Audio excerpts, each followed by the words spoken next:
अस्सलामु अलैकुम वरहमतुल्लाहि वबरकातुहू। बिस्मिल्लाहिर्रहमानिर्रहीम नहमदुहु व नुसल्ली अला रसूलिहिल करीम अम्मा बाद। मुहतरम उलमा इकराम, अइम्मा इकराम और खुतबा इज़ाम, एक सिलसिला हमने शुरू किया था कि जुमा में क्या बयान हो। गुज़िश्ता कुछ जुमा से असफ़ार और दीगर मसरूफ़ियात की वजह से हम वो वीडियोज़ अपलोड नहीं कर सके, लेकिन आज सुबह से कई अइम्मा के मुझे मैसेजेस थे कि कल का जुमा इंतहाई अहम है, तो मेहरबानी फरमाकर मगरिब से पहले पहले आप अपने चैनल पर जुमा में क्या बयान हो, जो पुराना सिलसिला था उस टॉपिक के ऊपर ज़रूर हमारी रहबरी रहनुमाई फरमाएं, क्योंकि उससे हमको बात करने में थोड़ी सहूलत आसानी हो जाती है और उन्हीं पॉइंट्स को हम हाईलाइट करते हैं। तो देखो, आज जो है दो बातें मैं कहूँगा जो ख़ास तौर पे हमारे कल के जुमा में बयान होना चाहिए। दो बातें इंतहाई अहम। सबसे पहली चीज़, साफ़ सफाई का ख्याल। हम मुसलमान हैं। 1450 साल पहले हमारे नबी सल्लल्लाहु अलैहि वसल्लम ने फरमाया, तनज़्ज़फ़ू फ़इन्नल इस्लाम नज़ीफ़ुन, साफ़ सुथरे रहो, इसलिए कि इस्लाम वो साफ़ सुथरे लोगों का मज़हब है। अत्तहूरु शतरुल ईमान, पाकी वो ईमान का एक हिस्सा है, उसको निस्फ़ ईमान कहा गया है। अब जिस मज़हब के अंदर साफ़ सफाई का इतना ख्याल और इतना जो है ध्यान दिया गया है इस बात के ऊपर, तो एक मुसलमान होने के नाते से हमारी ये ज़िम्मेदारी बनती है कि हमारी कुर्बानी दूसरों के लिए तकलीफ़ का ज़रिया न बने। अब यहाँ पे हमारे गांव, हमारे मोहल्ले दो टाइप के होते हैं। एक वो जहाँ 100% या 90% मुसलमानों की आबादियाँ होती है, गांव भी और मोहल्ले भी, बड़े शहरों के अंदर। ऐसे गांव और ऐसे मोहल्लों में अक्सर बेएहतियाती होती है। भाई, अपना ही गांव है, अपना ही महल्ला है, अपने को कौन क्या बोलने वाला है। तो इसके लिए बाज़ औक़ात जो है बाड़ों में और खुली जगह पर भी क़ुरबानी की जाती है, जो बिल्कुल गलत है। क़ुरबानी के लिए हमारा किसी बाड़े में होना और किसी जो है ऐसी जगह में जो चारों तरफ से जो है घेरी हुई है, जहाँ पे रास्ते से आने जाने वालों को तकलीफ़ ना हो, अगर उसका ख्याल रखा गया है तो बहुत अच्छी बात है। खुले में हम कुर्बानी ना करें ताकि हमारे रास्ते से गुज़रने आने जाने वाले लोगों को तकलीफ़ ना हो। दूसरी चीज़, फिर साफ़ सफाई में भी बेएहतियाती होती है। भाई, अपना ही गांव है, अपना ही मोहल्ला है, कौन क्या बोल रहा है। तो ऐसा भी ना हो, बल्कि जो गवर्नमेंट की तरफ से बाज़ाब्ता, जो बहुत सारे शहरों में जहाँ पे कॉरपोरेशन वगैरह है, तो कुछ ख़ास तौर पे जो है क़ुरबानी की गंदगी डालने के लिए वो लोग स्पेशल वहाँ पे इंतज़ाम करते हैं। तो वहीं पे ले जाके हम अपनी गंदगी और अपने ओझड़ी और जो दीगर चीज़ें हैं उसको वहीं पे ले जाकर हम डालें। इधर उधर फेंकना, रोड के किनारे पे, रास्ते के किनारे पे, या बाज़ जगहों पे लोग कहीं पे भी कचरा डाल देते हैं, यह ऐसा ना हो, बल्कि उन्हीं जगहों पे हम ख़ास तौर पे ध्यान रखें।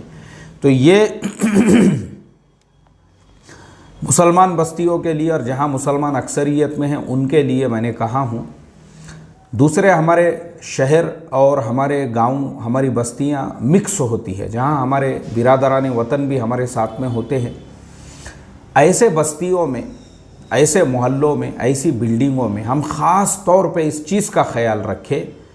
जैसे बिल्डिंग में अगर आप कुर्बानी कर रहे हो बकरों की, तो उस बिल्डिंग को पूरा साफ़ रखें, वहाँ पे पानी बहाए, ताकि जो लोग गाड़ियाँ वगैरह वहाँ पार्क करने वाले हैं, जिसमें मिक्स गाड़ियाँ हैं, किसी को हमारी वजह से तकलीफ़ ना हो, इसका भी हम पूरा ख्याल रखें। और जो बस्तियाँ भी है, उन बस्तियों में भी हम अगर रास्ते से गोश्त ले जा रहे हैं, ला रहे हैं, तो वो हमारा गोश्त पूरी तरह से ढका हुआ हो।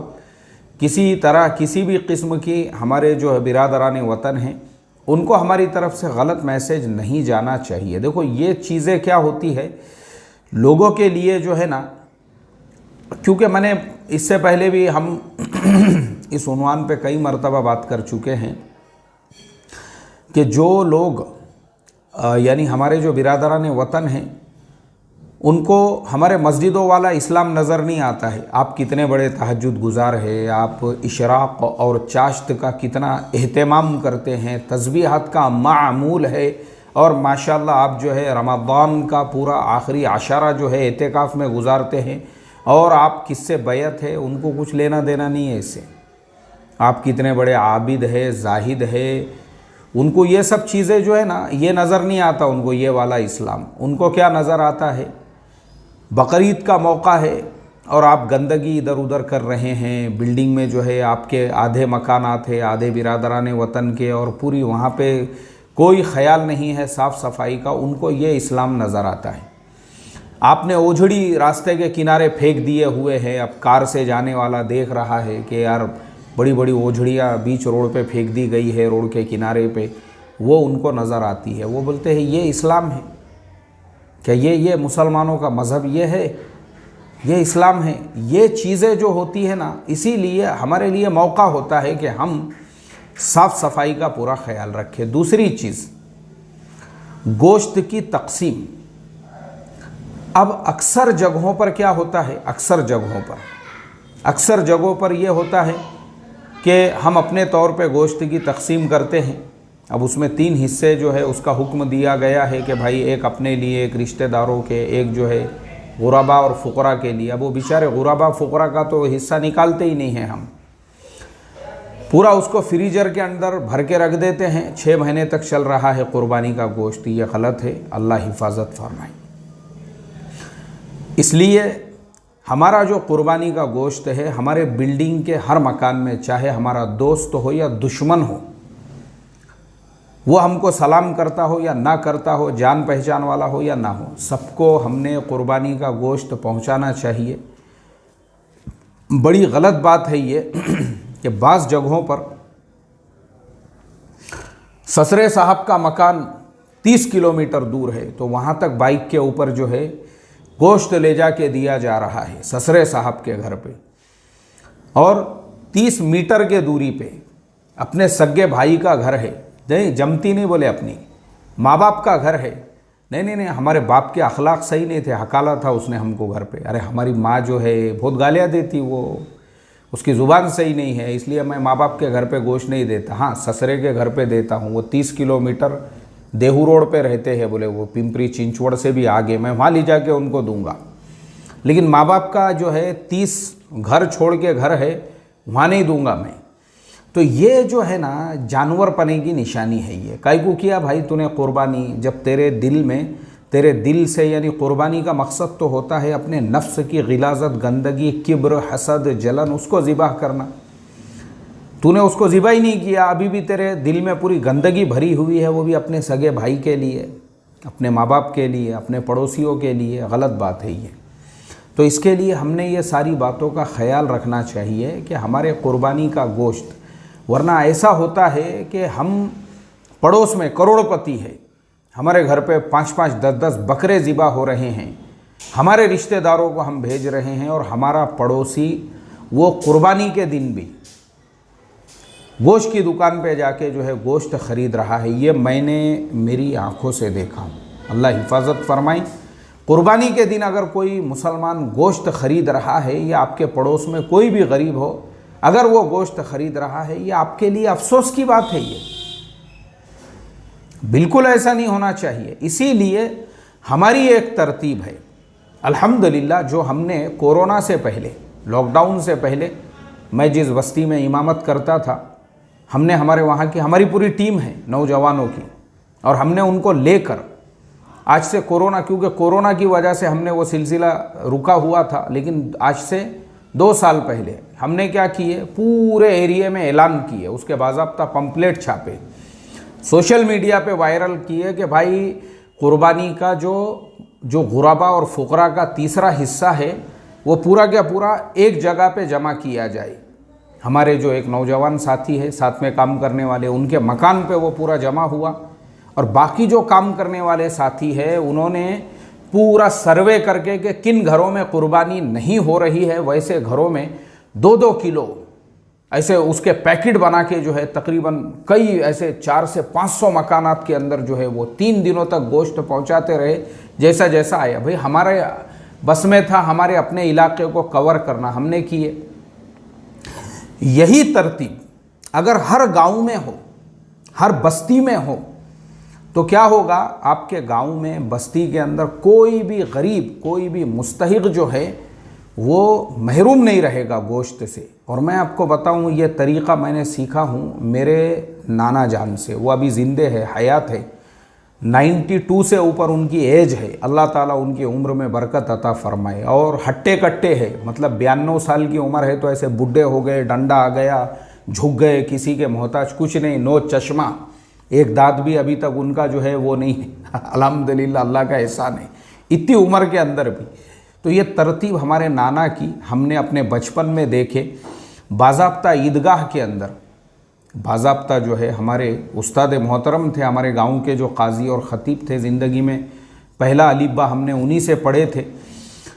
तो ये तरतीब होती थी कि बाज़ाब्ता ईदगाह में ये ऐलान होता था कि भाई पूरे गांव में जितने भी लोग कुर्बानी कर रहे हैं उनका जो तीसरा हिस्सा है गुराबा और फ़ुकरा में तकसीम करने का, वो हमारे घर पर जो है लाके डाला जाए। अब लोग वहाँ लाके डालते थे, बड़ा जो है माशाअल्लाह पुराने ज़माने के जो ढाबे वगैरह होते हैं उस तरह का मकान जहाँ पे सब लोग अपना अपना गोश्त लाके देते थे। और गांव में कैसा सिस्टम होता था कि गांव के जो हमारे काजी साहब थे, पूरे गांव के नाम जो है ना जेब में डायरी में लेके घूमते थे वो, कि पूरे गांव में मकान कितने हैं, किस मोहल्ले में कितने मकान हैं और मकान में अफराद कितने हैं। पूरे गांव का बायोडेटा जो है ना एक छोटी सी डायरी के अंदर पूरा जेब में रहता था उनके। तो उस एतबार से ये पूरा डेटा जमा हो जाता था कि भाई गांव में वो मकानात जिनके यहाँ पे कुर्बानी नहीं हो, गुराबा के मकानात, फ़ुकरा के मकानात मान लो 200 है, और गोश्त जो है वो जमा हो चुका है, गोश्त जो है वो जमा हो गया 800 किलो या वो 400 किलो। तो अब जो 200 मकानात है उसके बाज़ाब्ता 2-2 किलो के या 4-4 किलो के पैकेट बनाकर, उसके लिए कुछ लोग भी रहते थे बाज़ाब्ता पूरी तरतीब के साथ, यानी गिन के, ऐसा अंदाजे से नहीं, गिन के गोश्त आ रहा है तो कितना आया पहले वो गिन के जमा किया जाता था और फिर गिन के उसके पैकेट बनाए जाते थे 2-2 किलो 4-4 किलो। और वो जो 200 मकानात होते थे बाज़ाब्ता, यानी ऐलान होता था ईदगाह में ही कि कोई भी किसी के भी घर पे मांगने के लिए नहीं जाएगा। और उसके बाद वो जो 200 मकानात है गरीबों के, जिनके घरों पे कुर्बानी नहीं हुई, फ़कीरों के, उनके घरों पे ले जाके वो पूरे तरतीब से, यानी हर एक के घर पे ले जाके पूरे इज़्ज़त के साथ, एहतराम के साथ खुद उनको जो है वो गोश्त दिया जाता था, जिसकी वजह से हर घर के अंदर उस दिन गोश्त पकता था, हर घर के अंदर। यहाँ तक कि जो यानी हमारे जो नॉन मुस्लिम बहुत सारे भाई होते हैं, क्योंकि शरई एतबार से कुर्बानी का गोश्त आप उनको भी दे सकते हैं। जैसे आपका कोई नौकर नॉन मुस्लिम है, आपके पास में काम करने वाले हैं, या गांव में आपके कुछ ऐसे नॉन मुस्लिम भाई है हमारे बेचारे जो गरीब है, जो कुर्बानी नहीं कर सकते, आप उनको भी कुर्बानी का गोश्त दे सकते हैं, उनका भी ख्याल रखा जाता था। तो इससे क्या होता है कि जो समाज में बैलेंस है, बैलेंस वो बाकी रहता है। इसको कहते हैं तरतीब से काम करना। तो ये मैंने अपने नाना से ये चीज़ सीखा और हमने उसको फॉलो किए। जिस बस्ती के अंदर मैं इमामत करता था उस बस्ती में हमने उसको फॉलो किया और सक्सेसफुली अल्हम्दुलिल्लाह। और इंशाल्लाह इस साल भी हमारे तमाम नौजवानों को मैंने आज ही बुलाया हूँ। आज हमारी मीटिंग है मगरिब की नमाज के बाद। सारे नौजवान जब आ जाएंगे तो दोबारा से हम इस साल भी वो तरतीब दोबारा से इंशाअल्लाह हम शुरू करके रात में ही जो है उसके मैसेजेस वगैरह पूरे तैयार करके हम वायरल कर देंगे कि भाई जिस तरह से 2 साल पहले हमने काम किए थे अल्हम्दुलिल्लाह ऐसे सैकड़ों मकानात में गोश्त पहुंचा था। और इंशाअल्लाह इस साल भी जो है आप फुलाने साहब के घर पे अपना गोश्त पहुंचा दे और हमारे जो वॉलेंटियर्स है वो आपके घरों पे लाकर आपको देंगे, ताकि बस्ती में रहने वाले वो गरीब, वो फ़कीर, वो बेचारे मोहताज लोग जो 20,000 25,000 का बकरा नहीं ख़रीद सकते, 40,000 50,000 का बैल नहीं ख़रीद सकते, वैसे मकानात के अंदर भी जो है कुर्बानी का गोश्त पहुँचे। अब मेरी रिक्वेस्ट ये है कि हमारे जुमा के बयानात में भी हम इस तरह से हर मस्जिद में अगर हम इसको कवर करते हैं, अपने मस्जिद के एरिए में भी एक टीम ऐसी हो, किसी का मकान तय हो जाए और वहाँ पे तीसरे हिस्से का गोश्त जमा हो और उसके एतबार से वो बस्ती में, वो महल्ले में अगर गोश्त गरीबों के घरों पे तकसीम होता है ना, मैं समझता हूँ असल में इसमें दो चीज़ें ये होती है कि जो देने वाला है, बहुत सारे नए नए लोग नए नए महल्लों में आके बसते हैं, उनको ख़ुद को नहीं मालूम रहता है कि भाई अब ये महल्ले में कौन गरीब है कौन फ़कीर है, और हमने तीसरा हिस्सा जो गरीबों में तकसीम करने का है वो किसको ले जाकर देना। तो हर महल्ले में अगर इस बात पे अमल हो जो मैंने अभी फार्मूला बताया हूँ, हर महल्ले के अंदर अगर एक एक टीम ऐसी तैयार हो जाए कुर्बानी से मुताल्लिक़, और जुमा में उसका ऐलान हो या ईद की नमाज में ऐलान हो जाए कि भाई देखो मशवरे से ऐसा तय किया गया है कि फ़ुलाने साहब के घर पे जो तीसरा हिस्सा है उसका गोश्त ला कर दो, और फिर इंशाल्लाह वहाँ से पैकेट बनाकर जिन्होंने कुर्बानी नहीं की है उनके घरों पे पहुँचा दिया जाएगा, ताकि किसी गरीब को किसी के दरवाजे पे जाने की, या किसी गरीब के बच्चे जो है कुर्बानी के दिन भी जो है दाल रोटी ना खाए, ऐसे हालात हमारे को देखने की ज़रूरत ना पड़े। तो इसके लिए ये तरतीब बनाओ, हर गांव में बनाओ, हर बस्ती में बनाओ, हर मोहल्ले में बनाओ, तो इंशाल्लाह हमारे बस्ती में, हमारे मोहल्ले में, हमारे एरिया में कोई भी इंशाल्लाह गोश्त से महरूम नहीं रहेगा। अल्लाह अमल की तौफीक अता फ़रमाए। तो ये 2 पॉइंट मुझे बताने के थे। अगर कल जुमा में हम इन 2 पॉइंट को लेते हैं, एक तो साफ़ सफाई और दूसरे गोश्त की तकसीम, तो मैं समझता हूँ इंशाअल्लाह हमारी कुर्बानी की जो ईद है कोरोना के 2 साल बाद इंतहाई खुशी के साथ हम, जैसे हमने रमज़ान की ईद को पूरे खुशियों के साथ में मनाया है, इस खुशी को भी हम मनाएंगे। और हमारी खुशियों के अंदर ये हमारे सारे जो गरीब और फ़कीर भाई है वो भी हमारे साथ में शरीक रहेंगे, उनकी भी हमको दुआएं लगेंगी। और जो तकसीम करने वाले हैं बेचारे, उनको भी डबल और टिबल और 10 गुना से ज़्यादा अल्लाह ताला अजर अता फ़रमाएगा कि वो अपने घर के चीज़ों को छोड़ के दूसरों के घरों पे गोश्त पहुंचाने में लगे हुए हैं। तो वाकई में भी ये भी आपकी कुर्बानी मामूली नहीं रहेंगी, इस पर भी अल्लाह आपको अजर अज़ीम अता फ़रमाएगा। अल्लाह हम तमाम को अमल की तौफ़ीक़ अता फ़रमाएँ। अस्सलामु अलैकुम व रहमतुल्लाहि व बरकातुहू।